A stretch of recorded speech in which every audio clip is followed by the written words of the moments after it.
जो doctor Dennis Javed जी के द्वारा परिचय हुआ है, और जावेद जी भी इसमें अटेंड करेंगे।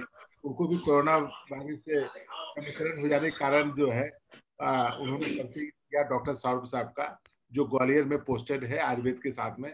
तो हम लोगों ने आग्रह किया डॉक्टर साहब से कि इसके बारे में हमें एक संदेश दे कि हम समाज में जो आज को तारीख में जो हम कोरोना वायरस से संघर्ष कर रहे हैं, लोगों के अंदर में निराशापन देख रहा हूँ, तो वो निराशापन हम हमारे कैसे करो तो भाई निराशापन को कैसे खत्म करें। तो हम चाहते हैं कि कम से कम आपकी सुझाव से हम समाज को संदेश दे सके कि हम आपका सुझाव को पालन करेंगे और इसका काम हम आप करेंगे। हाँ, और क्या है कि जो स्थिति बनी है विश्व में महामारी के साथ में, जो इसका विश्व जो है और भारत में ज्यादा परेशान जो है समाज के लोग हैं।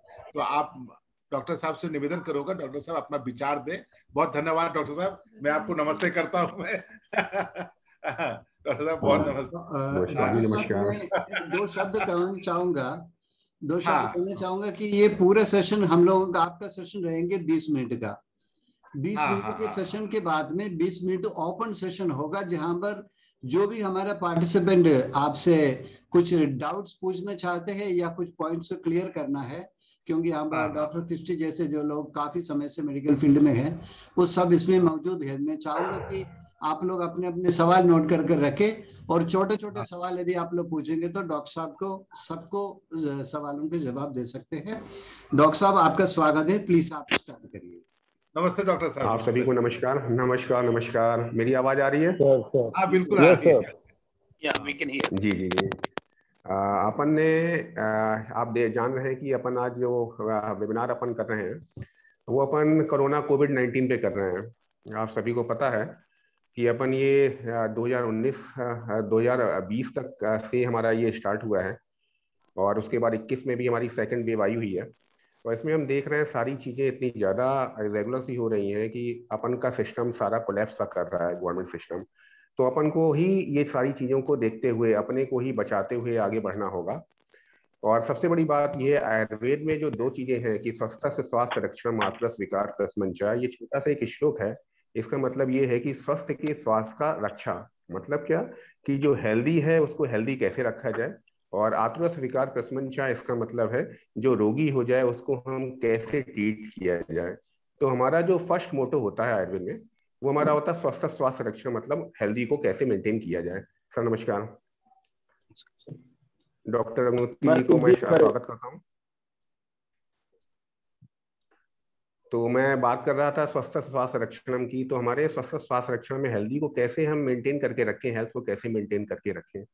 तो उसमें हम देखते हैं कि हेल्थ को मेंटेन करने के लिए सबसे बड़ी बात है कि अपनी डाइट कैसी है, और हम अपनी नींद कैसी ले रहे हैं, कि नींद प्रॉपर ले पा रहे हैं, नहीं ले पा रहे हैं। तो डाइट से मतलब क्या है कि डाइट जो हमारे आयुर्वेद में बताया गया, हेल्दी डाइट का मतलब क्या है कि जैसे सुपाच्य चीजें, डाइजेस्टिव चीजें हम खाएं। उसके लिए हम काफी सारी चीजें, जैसे हम अभी बोलते हैं कि प्रोटीन रिच डाइट हमें लेनी चाहिए। तो प्रोटीन रिच डाइट तो कई सारी होती है, उड़द की दाल भी होती है और भी दालें होती हैं, लेकिन हम क्या बोलते हैं सुपाच्य डाइजेस्टिव जो है, जैसे मूंग की दाल। इसी तरह से हम बहुत सारी चीज़, विटामिन की बात करते हैं कि हमें विटामिन लेने को बोला जाता है कि अभी आप देख रहे होंगे सभी लोग बोलते हैं विटामिन डी लीजिए, विटामिन सी लीजिए, कहते हैं विटामिन ए लीजिए। तो उसके लिए भी हमें बहुत सारी चीज़, जैसे आंवले को हम लोग प्रेफर करते हैं, आंवले की चीज़ें हम लोग प्रेफर करते हैं, और विटामिन डी के लिए हम बोलते हैं कि धूप में बैठिए। तो इस तरह की चीज़ें हम प्रेफर करते हैं। तो ये सारी चीज़ें जो हैं और हमें लेना चाहिए और इसको प्रेफर करना चाहिए। सबसे बड़ी बात है कि ये जो हम खाने पीने का जो हम बात कर रहे हैं, जो डाइट की बात कर रहे हैं, उससे ज़्यादा इंपॉर्टेंट नींद का है। अभी आप देखते हो कि सारे साइंटिस्ट हमारे जितने भी हमारे हैं, जितने डॉक्टर्स हैं, उनका व्हाट्सएप पे आप देखते रहते हो कि व्हाट्सएप पे या फेसबुक पे जो लाइव चैट करते हैं या वेबिनार में बातें करते हैं, उसमें आती है कि हमें जो भी कहते हैं व्यक्ति है जो इन्फेक्टेड है या कहना हेल्दी भी है, तो उसे 7 से 8 घंटे की हमें नींद प्रॉपर लेनी चाहिए। तो सबसे बड़ी बात हमारी डाइट है, और दूसरी हमारी नींद की बात की हमने। ये दो चीजें अगर हम मेंटेन करते हैं अपने आप को, तो हम काफी कुछ अपने आप को मैनेज कर लेते हैं। इससे संबंधित और भी चीजें हैं, कोविड से संबंधित चीजें जो आयुर्वेद में बताई गई हैं। सबसे बड़ी बात है कि हमारी इम्यूनिटी बढ़ाने वाली दवाओं की आजकल बहुत बात होती है। इम्यूनिटी बढ़ाने वाली बातों की जो बातें हैं वो हम आपको बताते हैं कि हमारे आयुष में, आयुष मीन्स आयुर्वेद, होम्योपैथ, यूनानी एक्सेट्रा एक्सेट्रा। तो इसमें हमारे आयुष में बहुत सी कुछ मेडिसिन हैं, जैसे हम आप देख रहे होंगे आजकल मध्य प्रदेश गवर्नमेंट में हम त्रिकुटु चूर्ण बांटते हैं। त्रिकुटु सिंपली क्या है, घर में पाई जाने वाली चीजें हैं, सोट, काली मिर्च, पिपली, ये हम किसी पंसारी की दुकान से ले सकते हैं। इनका चूर्ण, इनको कूट के पाउडर बना सकते हैं और इनको हम काढ़े के फॉर्म में भी ले सकते हैं। और अपन चाय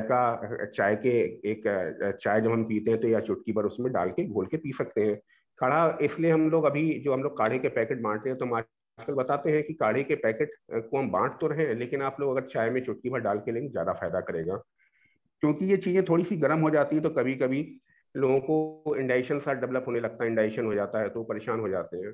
तो इसलिए क्या नाम है, मैं बोलता हूँ, वो पर्सनली बोलता हूँ कि चुटकी चुटकी भर डाल के चाय में पिए। इसी तरह से गिलोय, गिलोय की बहुत बातें होती हैं। गिलोय एक ऐसा प्लांट है जो आयुर्वेद में एक इसे मिराकुलस आप मेडिसिन बोल सकते हैं। ये हमारी इम्यूनिटी इन्हांस करने के लिए बेस्ट मेडिसिन मानी गई है। आप लोग देखते होगे, सुनते होगे। हाँ जी सर, शुभदीप खरे जी कुछ पूछना चाहते हैं? जी हाँ, ये मैं पूछना चाहता हूँ जी कि जैसे कि आयुर्वेद में मैं आपसे रिक्वेस्ट करूंगा कि मैं एक बार अपना थोड़ा बोल लूं, उसके बाद मुझसे आप आराम से पूछ लीजिएगा। जी जी, समय मिलेगा तो कुछ मेडिसिन। जी जी, तो सबसे अच्छी मेडिसिन हमारे में टीनोस्पोरा कार्डिफोलिया मीन्स जो हमारी दवाएं हैं, टीनोस्पोरा कार्डिफोलिया हो गया, गिलोय हो गया। गिलोय के साथ साथ हमारी अश्वगंधा टैबलेट हमारे मल्टीविटामिन का काम करता है।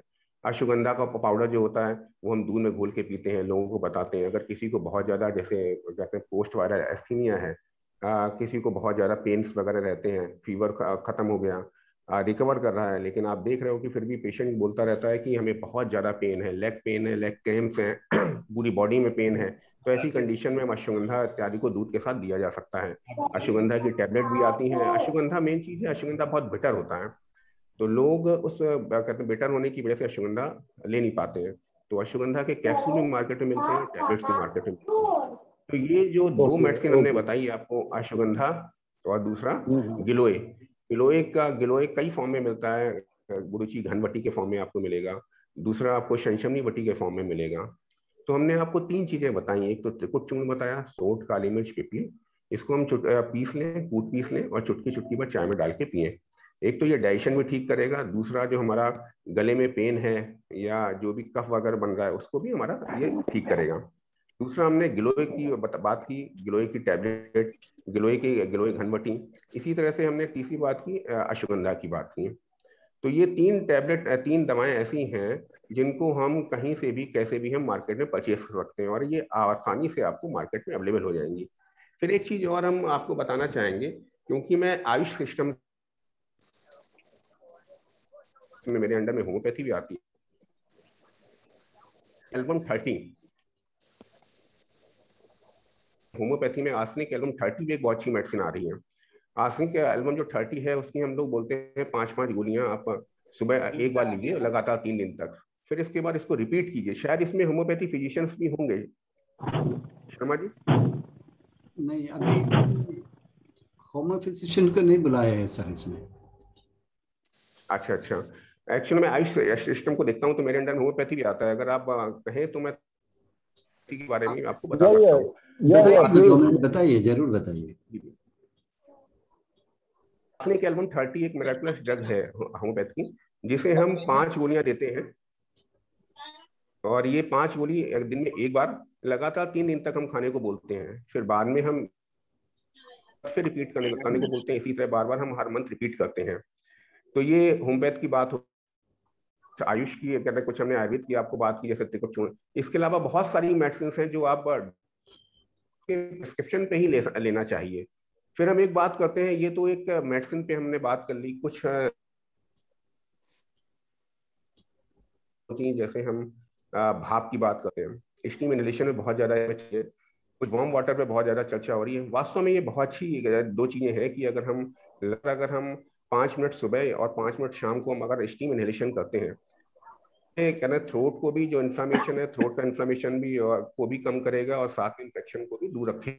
इसी तरह से जो हम वार्म वाटर की बात करते हैं, वार्म वाटर हमारे थ्रोट के इन्फ्लामेशन को, जो हमारा आपको पता है, जो हमारा पहला जो वायरस है, वायरस सबसे पहले नोज के माध्यम से पैरानाइजल साइनसेस और नोज में रहेगा, तो भाप और फिर उसके बाद गले में जाएगा, उसके बाद लंग्स में जाएगा।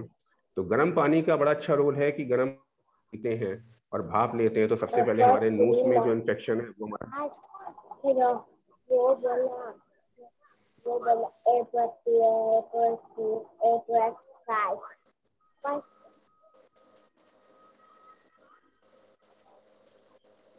Doctor Saurabh, hello doctor Saurabh, I think signal mute हो गया है, सिग्नल की वजह से। हेलो डॉक्टर सौरभ, हाँ okay, can we have some questions now? कुछ क्वेश्चन से क्लैरिफाई या बिल्कुल सर। हाँ जी बिल्कुल सर प्लीज पूछ लीजिए अपने सवाल, अभी आप पूछ लीजिए। हेलो, हाँ प्लीज पूछ लीजिए डॉक्टर मिस्टर पुरोहित प्लीज। हाँ जी बोले।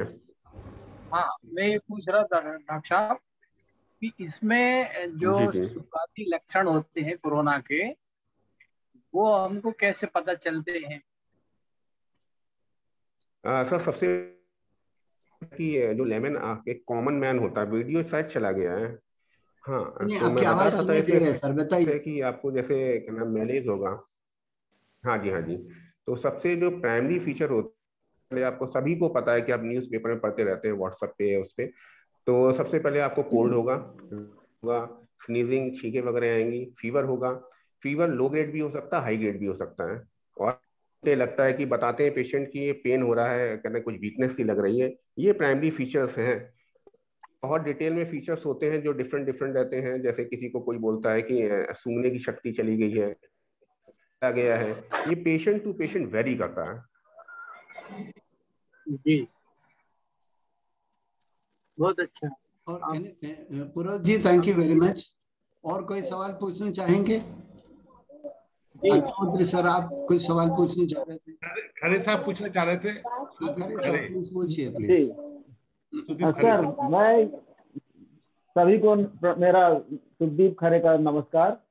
मैं डॉक्टर साहब से ये जानना चाहूंगा कि आयुर्वेद का जो सिस्टम है वो बात कफ पित्त पे डिपेंड करता है, और बात क्या है ये तो हम लोग समझ ही नहीं पाते हैं। बात कभी कभी उससे पीड़ित रहते हैं पर समझ नहीं पाते हैं।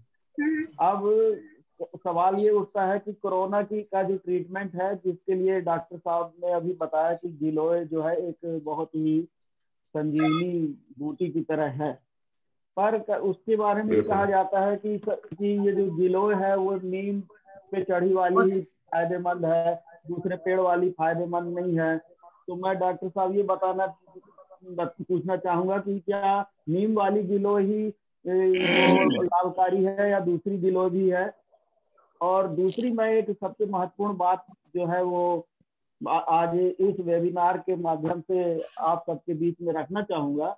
इसमें हमारे क्रिश्चियन समुदाय के भी बहुत प्रतिष्ठित लोग जुड़े हुए हैं, मुख्य रूप से हमारे Christy Ibrahim, doctor Christy Ibrahim जो अपने क्रिश्चियन समाज के जो राष्ट्रीय महासचिव भी हैं। तो मैं इस वेबिनार के माध्यम से आप सबसे ये अपील करूंगा कि हम लोग कोरोना में सब जो है आवश्यक दवाएं लेते हैं, उनमें से बहुत सी दवाएं जो है हमारे पास स्पेयर बच जाती हैं। तो उस दवाओं को घर में डंप करके बेकार फेंक देने से अच्छा है कि उसे जो है एक जगह एकत्रित कर दिया जाए और फिर जरूरतमंदों को वो दवाएं जो है वो मुफ्त वितरित की जाए। हमारे बहुत से चिकित्सक हैं, वो सैंपल में बहुत सी दवाएं पाते हैं, उन दवाओं को भी या तो एक जगह एकत्रित किया जाए या उसके बारे में बता दिया जाए। और फिर डॉक्टर क्रिस्टी इब्राहिम से मैं ये निवेदन करूंगा कि वे ये जिम्मेदारी इस जिले में उठाएं और हम सब जितनी भी अपनी स्पेयर दवाएं हैं उनके पास जमा कर दें। उनको उनका निवास स्थान भी एक बहुत ही पवित्र जगह है जहाँ चिकित्सालय है, जहाँ सब लोग दवा की आस से आते हैं। तो इसी उससे कुछ सेवा हो जाएगी। उसके बाद में चाहूंगा कि डॉक्टर साहब जो थैंक यू करे साहब, thank you very much. Doctor साहब प्लीज आप इसके जवाब दीजिए। अभी देखिए, इन्होंने आपके जो सुदीप साहब हैं, इनके दो क्वेश्चन थे कि वात क्या है। देखिए क्या नाम सुदीप साहब, मैं आपसे पूछना चाहता हूँ कुछ आपको आयुर्वेद से जो करना है, आप आयुर्वेद के संबंध में आपको थोड़ी नॉलेज है, मुझे ऐसा लगता है, प्रतीत होता है, क्योंकि आपने वात की कब की बात की।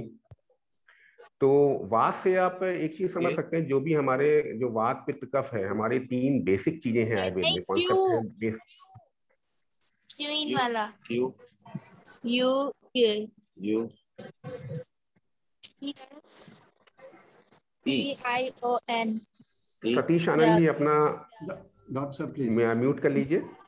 हाँ मैं वही हाँ, सोच तो रहा मैं था। बता रहा था उसमें वात से मतलब हमारा सिंपली ये समझ लीजिए, जो भी हमारी बॉडी में पेन्स वगैरह होते हैं, दर्द होते हैं, उनको हम सिंपल भाषा में, आम आदमी भाषा में अगर बोलें तो ये वात की वजह से होता है। दूसरी चीज, इन्होंने दूसरा क्वेश्चन पूछा, अभी अगर शायद किसी को समझ में नहीं आया, मैं दोबारा रिपीट करना चाहता हूँ। जैसे बॉडी में जो भी दर्द है, जैसे आप बोलते हैं बहुत सारे पेशेंट आते हैं, घुटनों का दर्द है, कमर का दर्द है, दर्द जितने भी हैं वो ज्यादातर वो वात की वजह से ही होता है। एक सामान्य भाषा में ऐसे आप समझने की कोशिश कीजिए। दूसरा क्वेश्चन इनका ये था कि जो हमारी गिलोय है वो कौन सी अच्छी मानी जाती है। वास्तव में जो नीम चढ़ी गिलोय होती है वो ज्यादा अच्छी मानी जाती है। अगर फिर भी मैं ये कहूंगा, नीम चढ़ी गिलोय अगर आपको नहीं मिल रही है, कोई बात नहीं है, आप जो सामान्य गिलोय है, किसी भी प्लांट पे चढ़ी हुई है या नहीं भी चढ़ी हुई है, आप उस गिलोय का प्रयोग कर सकते हैं। गिलोय का प्रयोग करने का सबसे अच्छा आपको हम बताते हैं सिंपली, अगर आपको ताजी गिलोय कहीं से मिल जाए, ताजी गिलोय मतलब स्टेम मिल जाए, अगर हमें, अगर नीम चढ़ा हो तो भी ठीक है, नीम पे नहीं चढ़ी हुई है तो भी ठीक है, लेकिन नीम चढ़ी हुई जो गिलोय होती है वो ज्यादा अच्छी मानी जाती है। फिर भी अगर जो नीम, अगर कहते हैं बिना नीम वाली अगर हम मिल जाए या कोई भी मिल जाए हमें, तो उसका 4 इंच का हमें कहना स्टेम लेना है और उसको छोटे टुकड़े करना है और उसको हल्का सा क्रश कर लेना है। गिलोय को जो अपने स्टेम लिया है 4 इंच का, उसको हमें क्रश करना है। उसके बाद 1 लीटर पानी में हमें जितना लिया है, एक से 1.5 गिलास पानी में उसको बॉयल करना है। अब बॉयल होते होते जब वो आधा गिलास रह जाए, तो हम अगर उसको पीते हैं तो हमारे लिए ज्यादा फायदेमंद होता है। तो सतीश जी, मैंने शायद आपका क्वेश्चन का आंसर दे दिया है। अगर कुछ और पूछना चाहते हैं तो आप पूछ सकते हैं। सतीश आनंद पूछ लिए अपने सवाल। सतीश आनंद, आपका माइक ऑफ है। माइक ऑफ है, माइक ऑन कर दीजिए। हाँ, ओके, ऑन कर लिया। हाँ सर नमस्कार, मैं पूछना चाह रहा था कि सर जो शुगर पेशेंट है वो भी गिलोय का इस्तेमाल कर सकते हैं? बिल्कुल कर सकते हैं, बिल्कुल कर सकते हैं। मतलब डॉक्टर से सलाह लेने की जरूरत नहीं पड़ेगी उसमें? देखिए, कुछ ऐसी मेडिसिन होती हैं जिसमें आप अगर नहीं भी सलाह लेते हैं तो इम्यूनिटी बढ़ाने वाली काफी अच्छी दवाएं हैं, तो ले सकते हैं, वो कोई इश्यू नहीं है। लेकिन फिर भी मैं आपको एक चीज की सलाह दूंगा, जो भी आप दवा लें वो डॉक्टर्स के प्रिस्क्रिप्शन पे ही लें तो ज्यादा बेटर रहेगा। तो गिलोय की टेबलेट भी मिल जाती है फादर?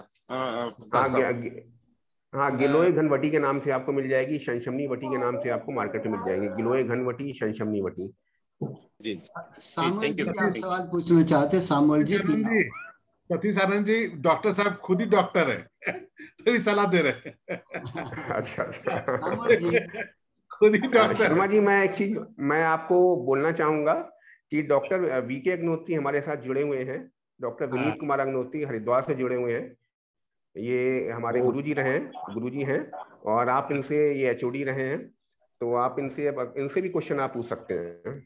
अच्छा, क्योंकि गुरुजी जब हैं तो उसके सामने चेला कुछ नहीं रहता है। मैं चाहूंगा कि कुछ नहीं है। मैं चाहूंगा कि नमस्कार प्रकट करें। मैं इसके लिए बहुत धन्यवाद है जो आपका दर्शन कराए गुरुजी से। गुरु गोविंद दोनों खड़े काके लागू पाए, बलिहारी गुरुदेव का जो चरण छुए। तो गुरु जी आप बताइए, है ना, आपका शिष्य ने अपना विचार दे दिया है, अभी गुरु का विचार चाहिए, बताइए। सबसे पहले धन्यवाद।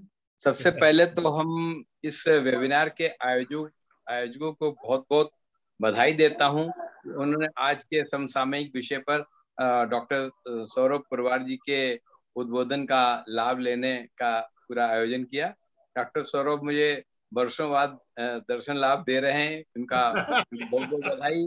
और ये वो संसाधन बने जिसकी बदौलत हम आप सब भाई लोगों से भेंट कर पा रहे हैं, और ये आप लोगों की उदारता है कि हमको भी सुनने का आपने मन बनाया।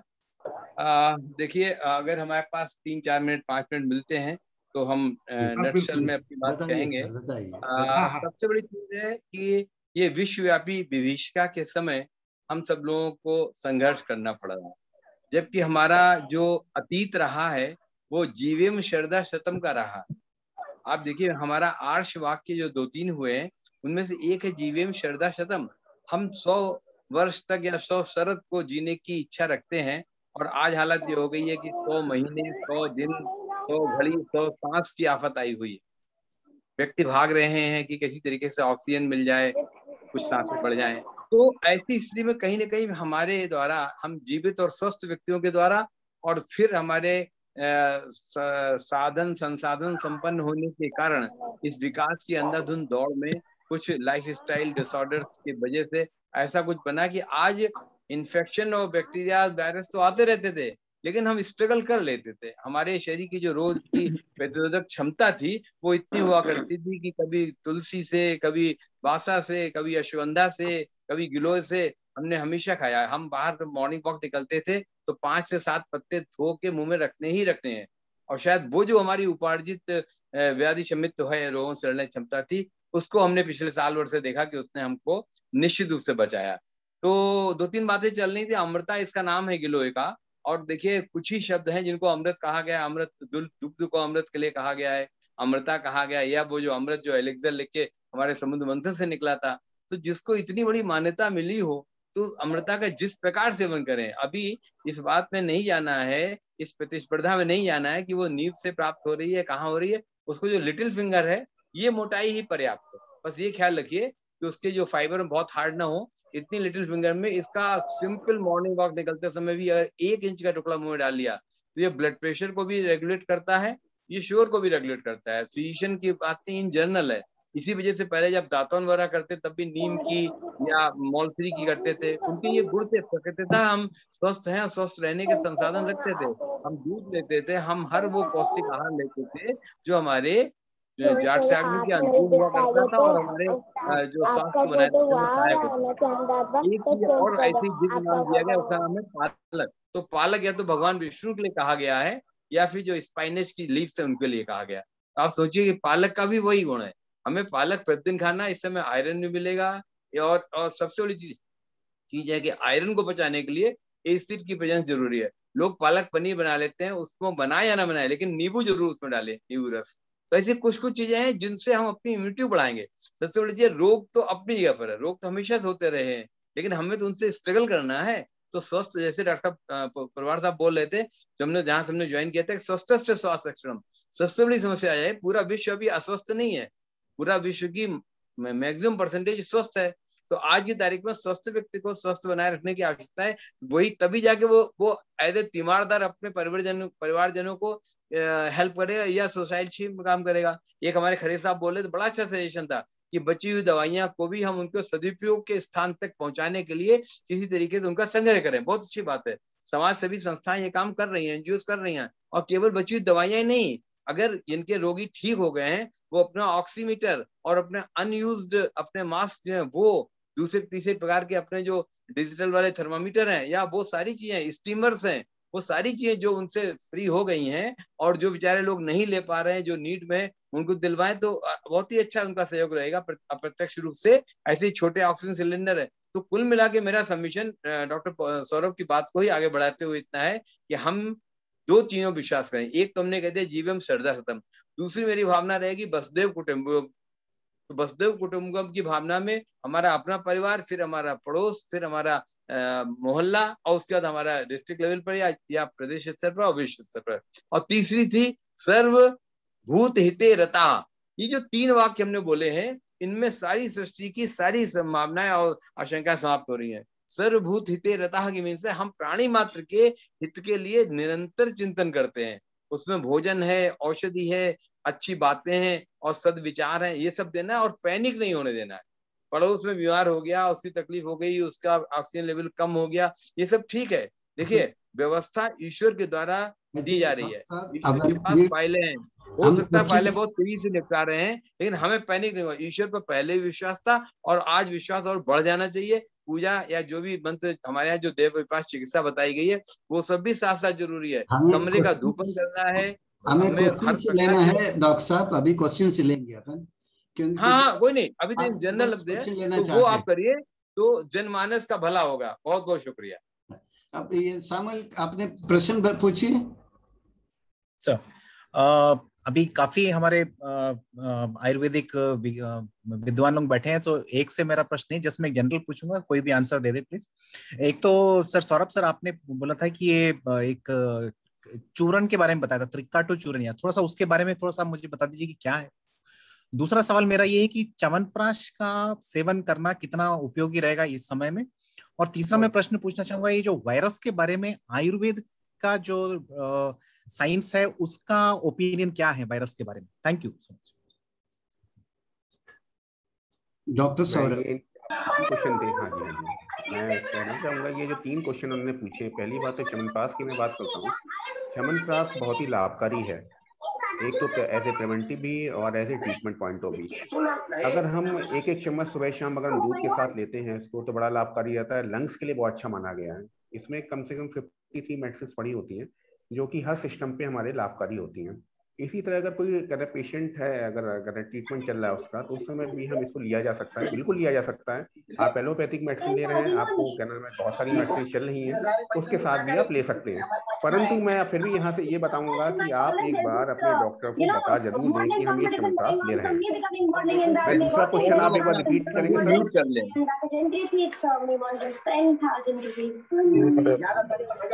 ज्यादा है तो 3 जगह भी हटा पूरे म्यूट करने ये फादर डॉक्टर सौरभ की आवाज बहुत कम आ रही है। बाकी पार्टिसिपेंट म्यूट कर लेंगे तो ठीक रहेगा।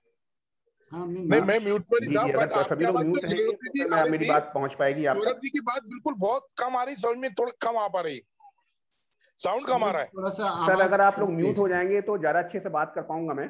हाँ हाँ प्लीज आप बोलिए ना। हाँ, तो मैंने ये बोला कि अभी जो च्यवनप्राश की बात आई है, च्यवनप्राश हम बिल्कुल ले सकते हैं। च्यवनप्राश लंग्स की जो हमारी जो वेस्कुलरिटी है उसको इम्प्रूव करता है।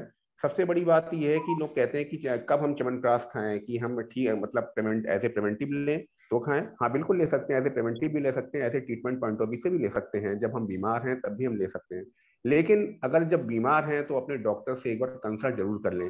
कहीं ऐसा ना हो कि वो आपको मना करे और आप फिर भी लिए जा रहे हैं, तो फिर दिक्कत उसमें प्रॉब्लम आ सकती है। तो आप लें, बिल्कुल लें, लेकिन अपने डॉक्टर को कंसल्ट करते हुए लें। दूसरा क्वेश्चन आप एक बार रिपीट करेंगे? हेलो, आपने शुरू में उनका तीसरा ये वायरस के बारे में। हाँ, त्रिकटु चूर्ण की बात है।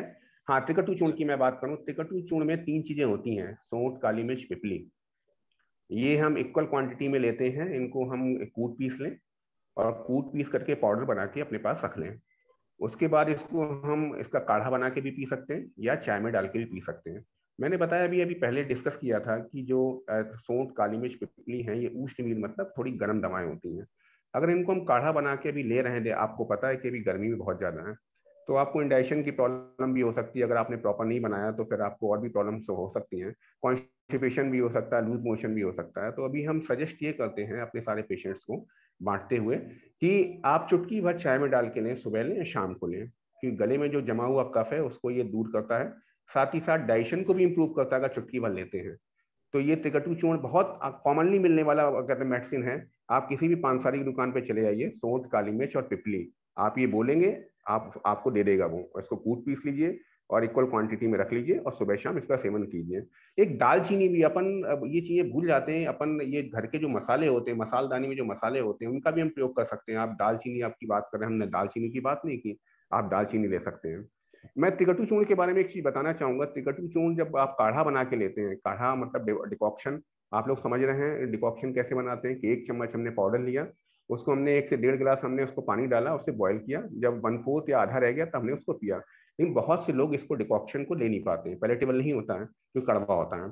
तो उसके लिए आप इसमें थोड़ा सा तुलसी के पत्ते मिला लीजिए और हनी मिला लीजिए, फिर इसका रिजल्ट आप देखिए, आप पैलेटेबल भी होगा और आपको इफेक्ट भी ज्यादा अच्छे से दिखाएगा। और तीसरे क्वेश्चन का आंसर हम गुरुजी से बोलेंगे कि गुरुजी मेरे समझाएंगे, डॉक्टर वीके अग्निहोत्री जी, कि कहते हैं आयुर्वेद में इसको किस वायरस से बोला गया है, किस वायरस को कैसे कंपेयर किया गया है। अभी वायरस हो या बैक्टीरिया हो, हमारे पास आयुर्वेद के जो 8 अंग हैं उनमें एक अंग आता था भूत विद्या। और भूत विद्या में वहां पर ये क्या गया, जो अपने आंखों से न दिखाई पड़े वो भूत है, अथवा जो बीत गया वो भूत है, पास्ट टेंस के लिए भी हम कहते हैं। तो चूंकि ये नेकेड आई से विजिबल नहीं है, ये कॉन्सेप्ट हमारे आयुर्वेद में वर्णन किया गया था। लेकिन उसकी जो सोर्स है, जैसे ये स्प्रेड हो रहा है, उसके लिए हमारे यहाँ जो कंटीजियस डिजीज का कॉन्सेप्ट है बहुत क्लियर दिया गया था, संगात गात संस्पर्शात करके बताया गया था कि किसी के टच से, किसी के जूठे खाने से, किसी के साथ साथ खाने से ऐसी संभावना दी गई थी जिससे कि औपसर्गिक रोग हुआ करते थे। तो वो कॉन्सेप्ट, इसको बैक्टीरिया वायरस के कॉन्सेप्ट, क्योंकि हम जबरदस्ती इसको पार करने की कोशिश नहीं करेंगे, जो चीज हमारे यहाँ मौजूद है वो भूत विद्या के अंतर्गत आती थी। लेकिन आज की तारीख में क्योंकि उस जमाने में माइक्रोस्कोप का आविष्कार नहीं हुआ था, तो हम क्यों ये क्लेम करें कि साहब नहीं, आयुर्वेद में भी वायरस और बैक्टीरिया थे। आयुर्वेद में जो अदृश्य था उसको उन्होंने उस रूप में लिया था। लेकिन एक चीज जो इससे पहले वाले हमारे किसी सज्जन ने पूछे थे, शायद खरे साहब ने पूछा था कि ये वात को हम कैसे समझे, ये बहुत इंपॉर्टेंट है। इस बात को समझने से हमारी आज की जो वायरस वाली बात है वो क्लियर हो जाएगी। वात शब्द जो हमारे यहाँ वात पित्त कफ जो निर्दोष आए हैं उनमें वात प्रमुख रूप से आया है, और उसका जो बेसिक कैरेक्टरिस्टिक है वो बताया गया है, वाक गति गंधन योग। वात के लिए दो चीजें आती हैं, एक तो गति और एक गंध। ये वायु ही है जो गति करती है, यानी एक स्थान से दूसरे स्थान तक चल के जाती है, और दूसरा इसके द्वारा ही हमें स्मेल का सेंस होता है। क्योंकि अगर कहीं पर कोई पुट्रीफाइड या कोई डेड बॉडी पड़ी है, या कोई बहुत अच्छी यहाँ पर महकदार खाना बन रहा है, उसकी महक आएगी, या कहीं पर डिस्टिलरी आने वाली है, कहीं पर मोलेसिस का कोई फैक्ट्री आने वाली, तो पता लग जाता है, बहुत दूर से ट्रेन के अंदर पता लग जाता है। तो बात तो वो है। एट द सेम टाइम क्योंकि ये हमारी ऑल फैक्ट्री को, जी सुनिए, ऑल फैक्ट्री को जो भी सेशन खत्म होगा, यदि आप लोग इंटरेस्टेड है तो हम इस सेशन को अगले सेशन में शुरू कर सकते हैं, क्योंकि 2 मिनट्स बचे हैं। बिल्कुल, मैं तो सूक्ष्म बताया कि हमारे शरीर में जो नर्वस सिस्टम है, जो हमारा सेंसरी सेंस है, वो भी बात के द्वारा ही गवर्न होता है, ये बताना चाहते। नहीं सर, मेरा कहना ये सेशन क्या टाइम्ड है, तो ये सेशन अभी 1 मिनट बचे हुए हैं। यदि 1 मिनट के बाद यदि आपको और सवाल है तो हम इसको रीस्टार्ट कर देंगे, अगला सेशन में आप ज्वाइन कर सकते हैं यदि आप चाहें।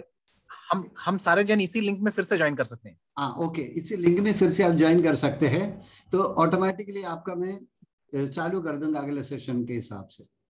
तो आपकी जो सवाल करना है आप पूछ लीजिए, कोई प्रॉब्लम नहीं, हम अगले सेशन में डालेंगे। 1 मिनट और है अपने पास।